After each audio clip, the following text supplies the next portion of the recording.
अब ये देखने के लिए कि अंदर क्या है, वो अपना मास्क खींचने लगती है और वो ये देखकर काफी हैरान हो जाती है कि मेरा मास्क तो बड़ी आसानी से निकल रहा है। वो देखती है कि मेरे हाथ के अंदर एक अजीब सी तार जैसी कोई चीज है, जिससे वो समझ जाती है कि बस वो टाइम आ गया है जब मुझे इस दुनिया को छोड़कर जाना है, मतलब कि मेरी मौत का टाइम। इसीलिए वो मैनेजर को अपने पास बुलाती है।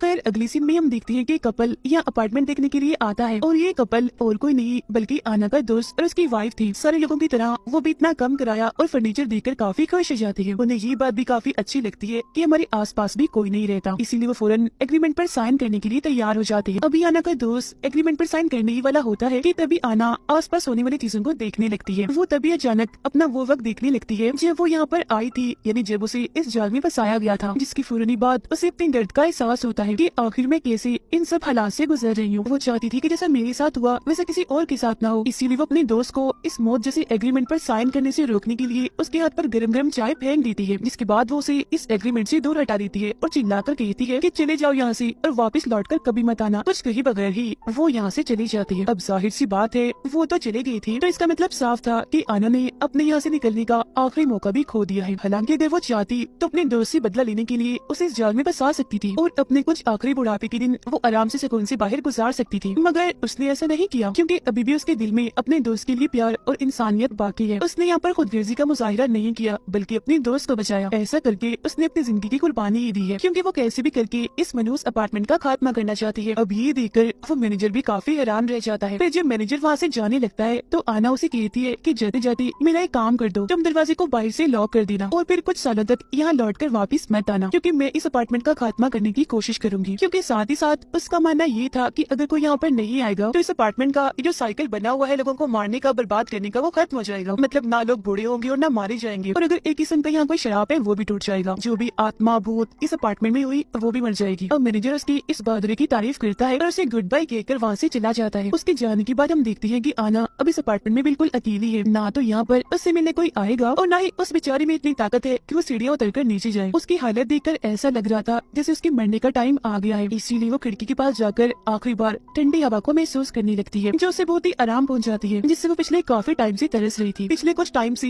वो जिस डर जिस फिक्र से गुजर रही थी आज वो खत्म होने वाली थी, क्योंकि वो अपनी इस किस्मत को कबूल कर चुकी थी। इसके बाद वो सोफे पर बैठकर आराम से इस अपार्टमेंट को कहती है कि बस कर दो, ये सब कुछ करना बंद कर दो, इसे छोड़ दो। जिसके बाद उसकी आंखें बंद हो जाती हैं और वो सोफे से अपना सर लगा लेती है। ऐसा लग रहा था कि जैसे ये सोफा उसकी आखिरी आरामगाह हो, मतलब कि यहाँ उसका अंत, उसका खात्मा हो जाएगा। इस सोफा अब आहिस्ता आहिस्ता करके उसका सर निकल जाता है और वो अब उसका हिस्सा बन गई थी। फिर धीरे धीरे करके उसका पूरा जिस्म भी सोफे में घुलने लगता है, पूरी तरह वो उसमें समा जाती है। वहाँ पर बचते हैं तो सिर्फ उसके कपड़े। जिसके बाद आना का दिल एक धागा बनकर बाहर आता है और अपने आप ही सोफे के कुशन से जुड़ जाता है। आना का सर सोफे पे रखी एक सफेद कपड़े में समा गया था। अब यहाँ पर हमें पता चला कि ये अपार्टमेंट खुद को नया करने के लिए किस तरह अपने शिकार का इस्तेमाल करता है। इसी के साथ ये कहानी इधर ही खत्म